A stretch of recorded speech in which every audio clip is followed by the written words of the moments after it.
Hey, say good morning to Denise Lockwood. Hi, Denise. How are you?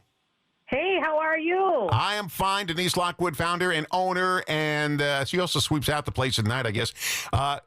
Racine County I. It always happens. The owner of this radio station, once we were moving our transmitter, I have a video of him sweeping out the transmitters. I said, you own the place. He said, well, somebody has to sweep it out. So somebody does have to sweep it out. Yeah. He's cooking bottle washer. So you've got some big news, first of all, about the physical place of Racine County. Yeah, you just moved into new digs. Let's talk about those first. Well, we're actually moving in. I've got the keys now, and we're moving in. We'll be formally all in on October 1st. So we're moving into the Bell City Square complex, which is the old Horlick Malted Milk Factory. My building is 1926 Albert Street. It's building right next to the Inclusive Bean, just to the right of it, as you're looking at the front of the building. And it's about 1,900 square feet, and what we're doing is we've got two spaces.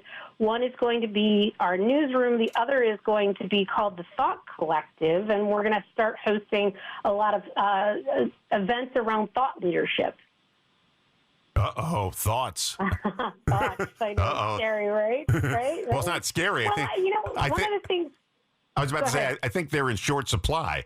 So I think so, too. So one of the things that I was really thinking a lot about how to help the community, and it was really about connection, not only to the highest and best thinking, but around specific topics that affect us every single day, but also getting people in the room together that may not always get along. So we'll see if Mom and Pa can get along. We'll see. Who knows?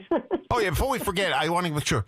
Talk about your family farm now. It's out. You're done. You're not in the farm business anymore, right? No. Mom and Dad sold the farm a year ago, actually, this past week. But, yeah, they've both been in the hospital. They moved to Florida, and I was there last week. Thought I'd have a really great week of peace and calm before the storm of moving all my stuff, and I ended up getting COVID, so there is that. But both my mom and dad, I told them before I left, I said, go get tested. And they ended up testing negative, but they were both in the hospital. My dad's still in the hospital. And prayers for your dad. But, I found out when the big COVID thing happened 5 years ago, if you were afraid to get COVID because you said, oh, COVID, I'm going to die if I get COVID. Now you get COVID, it's like getting a bad cold for a couple of days, and that's about it. But it used to be you were frightened to death of getting COVID. Then you get these tests, and when I had my test done at Walgreens, they said, well, it's like a 40% chance that it's wrong. Well, then what good is it? I know, right? I mean, I want a 100% chance that it's right or wrong, and they won't give you that because there's no guarantees on anything. Talking about COVID and being well, you are sponsoring the Wellness Expo coming up on September 30th at the Fountain Hills Banquet Hall. It's called Aging Well, the Aging Well Expo. And I'm in that age group now, believe it or not. Me too, actually. I'm 55, so I'm getting to that point where I need to pay a lot more attention to how I'm aging so that I can make sure that I'm a consistent thorn in my parents' side. You know you're getting old when you sneeze and your back goes out. Yes, right. Or you sneeze, go, ow! Yeah, so Aging Well is an expo for people, and it's free, by the way. And really, it's meant to help people, meet themselves where they are, and also improve, what other things that they may have going on in their life, from making sure that you get your hearing tested so we can hear each other very well, to like ADARC, the Aging Disability and Resource Center is going to be there. They have some fabulous support services, and also just making sure that our aging does go well, right? We also are going to have everything from window companies to leaf guard and things along that line. So we want to make sure that we're aging not only well, but in the place that we want to be, right? So we want to make sure our homes are free from hazards that cause us any problems like falling and things along that line, because it's super important. super important. I knew I had my first, when I was a senior, I knew the first thing that came to my head is when I was going to the movies and there was a parking spot, senior parking. And I said, well, I can't park there. I said, wait a second, I can park there. And I pulled in and because I don't have any gray hair. So I'm waiting for the person to give me a dirty look for parking there. I was going to say $20 says I can park here. And nobody took me up on it. But I was hoping to make some quick money on that one. Here's one of our news partners, Racine County Eye. Denise Lockwood, owner, founder of Racine County Eye. And what are some of the stories we're keeping an eye on? Because there's always something changing around here. And you said Microsoft is one of the top stories now. Absolutely. Yeah. So Microsoft, you know how they have the property out in Mount Pleasant, and they're actually they're shifting the expansion of that property. Now they're looking at a second data center in Caledonia. It's a property that is right across the street from the We Energies plant on Highway 32. And what's really interesting about this particular property is We Energies owns the property. And the reason why they own that property is primarily because a lot of the people that used to live around We Energies, their land was contaminated. They had molybdenum in their water. There was a lot of issues, and I covered that for quite some time. And now there's about 250 acres of property that used to be owned by residents of Caledonia, now owned by We Energies. Now they are looking to sell that property on contingency of approvals for the data center. And the timeline is very preliminary at this point, and I want to make that very clear. There was an open house last night. There was also a public hearing on Tuesday night, and there's a lot of pushback around this. So now, it sounds like Aaron Brockovich, the way you described the land. It's just like that movie. So yeah. What is Microsoft? Now, by the way, the Mount Pleasant land was owned by the Chinese company. What was the name of that again? Foxconn. Foxconn. And that was a big bust because what happened? I mean, the president was out there with Governor Scott Walker. They were talking about the eighth wonder of the world, and nothing happened. Well, okay, so there's a qualifying statement, and one of the things that in journalism we're very precise with our words. So I wouldn't say nothing happened because something did happen.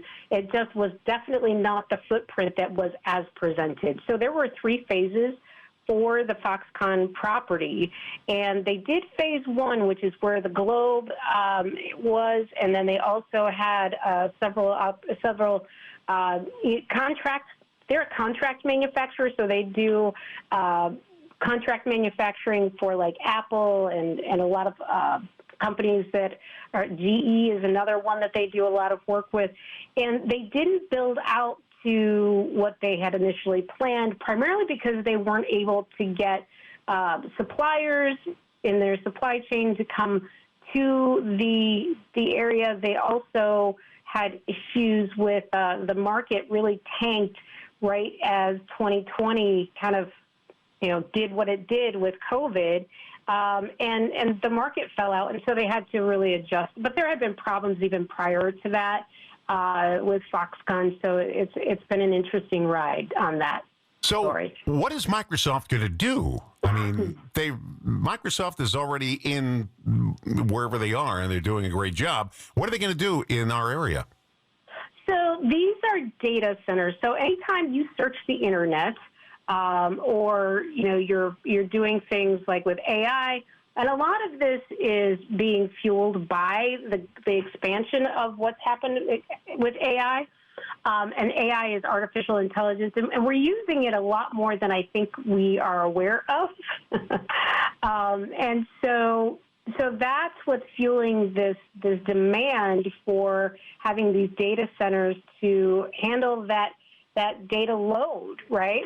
And so it's very much the same type actually, I wouldn't say it's the same type of, but it's very much the same concept of like when we had telephones and you needed telephone lines, and so you had to make sure you had that infrastructure. This is the same type of infrastructure that's needed to handle the load that's happening.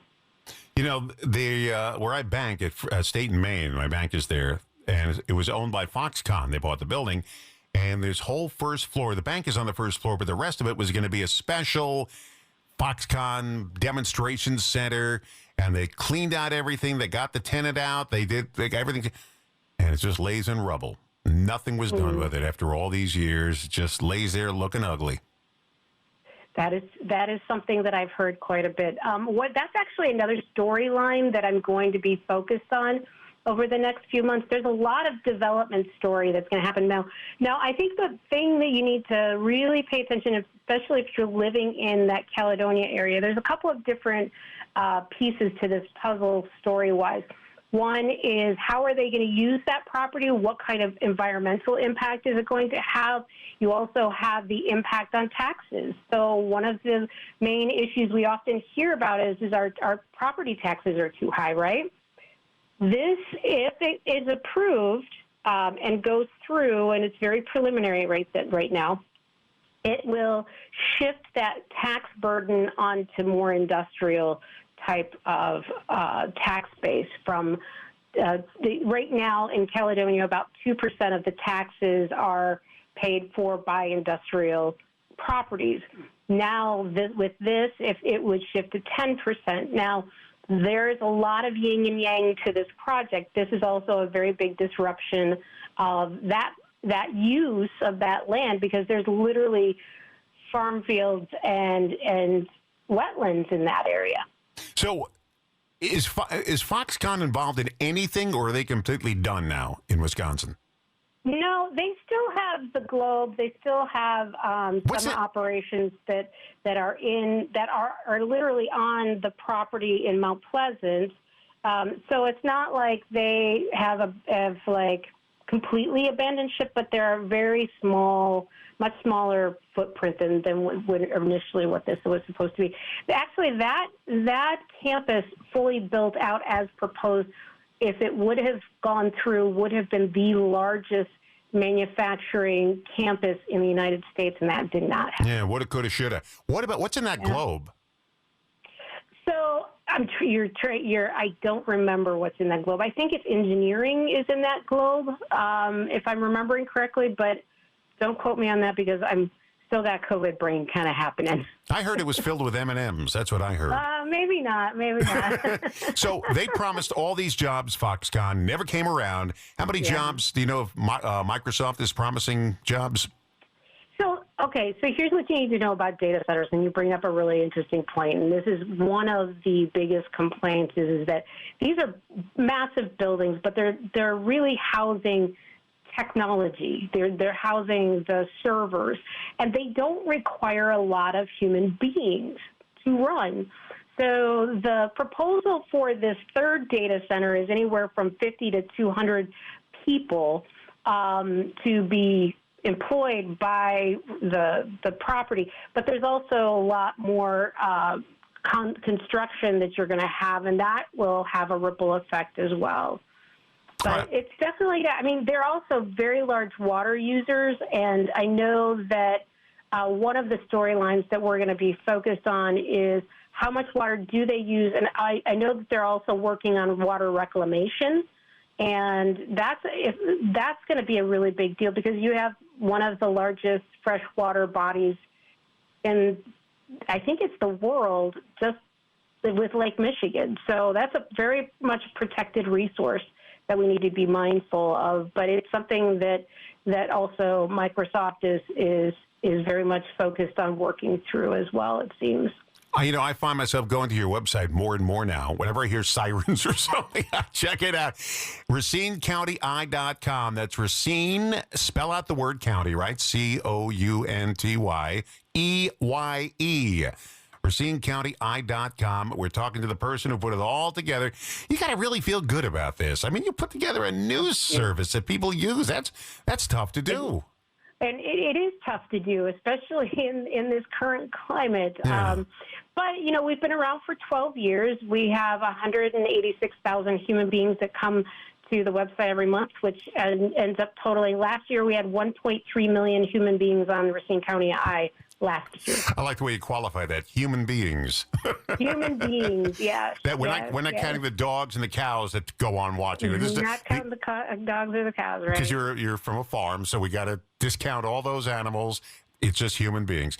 RacineCountyEye.com, RacineCountyEye.com. Don't forget the Aging Well Expo is coming up, and I've got all the information right here in front of me.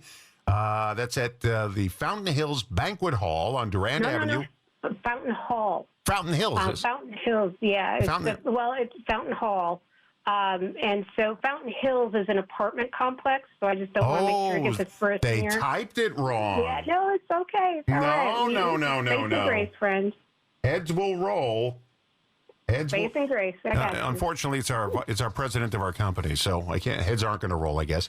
Okay, it's the Aging Well Expo, Tuesday, September 30th at the Fountain Hall Banquet Hall on Durand Avenue from 2 to 6 p.m. Admission is free. Vendors are going to help you stay active if you're a senior. Even if you're not a senior, stop by because we all have parents that are aging, and someone's got to, watch out for them. And it's so good to have you. Next time you're in person here, when we make sure you feel better. I would love that. Yeah, you're in person here. We'll save you a parking space outside. All right, sounds good. Keep well. Prayers for your dad. Good luck for your parents, and everybody should feel well in your family, okay? All right, thanks. Thanks. Denise Lockwood, Racine County. I love it.